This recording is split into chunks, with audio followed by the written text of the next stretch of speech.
तर लोकसभेपासून चंद्रपूरमधल्या काँग्रेसमधली धुसफूस काही केल्या कमी होताना दिसत नाहीये। पक्ष कुठलाही असो पण कुणबी समाजाच्याच उमेदवाराला निवडून द्या असं वक्तव्य प्रतिभा धानोरकरांनी काल केलं होतं। त्यांच्या वक्तव्याविरोधात विजय वडेट्टीवारांनी पक्षश्रेष्ठींकडे तक्रार केल्याची माहिती समोर आली आहे। मात्र या संदर्भात वडेट्टीवारांना विचारलं असता त्यांनी प्रतिक्रिया देण्यास नकार दिलाय।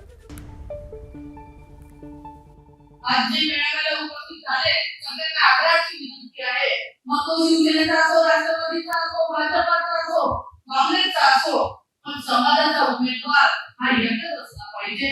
त्या पक्षाचा विषय जरी असला तरी समाजाचा माणूस सुद्धा निवडून येईल तरी प्रयत्न आपण केला पाहिजे। तुमच्या हा विषयी थेट आरोप त्यांच्यावर केला गेलेला आहे। No comments.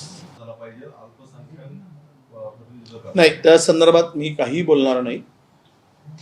तो त्यांचं वैयक्तिक मत आहे, ते पक्षाचं मत नाही। मी तक्रार वगैरे काही केली नाही। आमच्या स्थानिक कार्यकर्त्यांनी प्रदेशाध्यक्षांच्या नजरेत ही बाब आणून दिल्याची माहिती माझ्याकडे आहे, त्यावर ते योग्य ते निर्णय घेतील। एबीपी माझा, उघडा डोळे बघा नीट।